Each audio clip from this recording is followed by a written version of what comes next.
Il y a des dimensions de la pratique de la foi qui peuvent rendre tes anges physiques, oui, matériels, physiques, qui viennent avec des vraies solutions.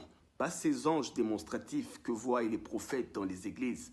Non, ceux-là sont pédagogiques. Ils vivent à la première dimension de la réalité immatérielle. Oui, les anges qu'on voit dans les visions, qui viennent avec des messages. J'ai vu, on te donne telle chose. J'ai vu telle chose t'arriver. J'ai vu un ange te donner telle chose. Ça, c'est la première dimension.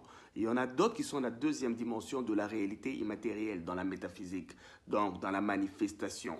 Les anges dont on te parle, et tu sens une certaine réalité transcendantale par ta sensibilité. Ça, c'est la deuxième dimension, mais il y a des vrais anges physiques.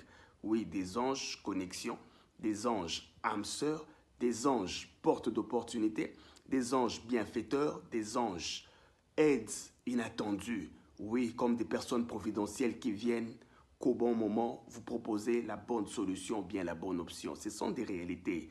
Il y a des dimensions de la foi quand on a compris les mécanismes et les pratiques de la spiritualité existentielle et quand on a maîtrisé chaque exercice de la matérialisation sur tous les plans, donc social, physique, mental et spirituel, on devient capable de vivre des vraies invasions d'anges physiques, des personnes anges, des envoyés de Dieu qui nous portent secours ou qui viennent nous imposer dans nos bénédictions réellement. Parce que ces anges qui ont des ailes que tu as vues dans les livres ou bien dans des visions sont des représentations immatérielles ou métaphysiques qu'on peut avoir dans des visions, parfois dans des apparitions.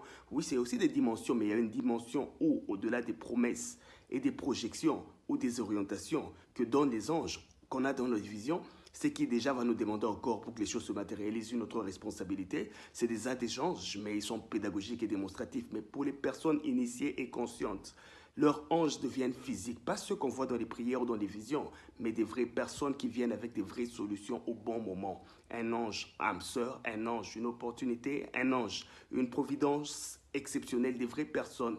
Cela, si tu as su harmoniser tes relations, tu as pu développer ton potentiel, affermir tes compétences pour te rendre utile dans ta société si tu as compris la valeur du travail par la fidélité, la persévérance, la patience, la constance et le sérieux, et quand tu as une vie spirituelle responsable, équilibrée, profondément alignée sur la volonté de l'Éternel pour être le modèle, la référence, le besoin par ta qualité de vie, et là tu vas vivre des vrais anges, parce que tu vas vivre déjà dans les cœurs des gens, et les portes te resteront toujours ouvertes. Quelqu'un viendra ouvrir d'une manière ou d'une autre des vrais anges providentiels, des vraies personnes physiques qui entendront parler de toi, qui se rappelleront d'un bien que tu as fait, d'une utilité que tu peux représenter, d'une capacité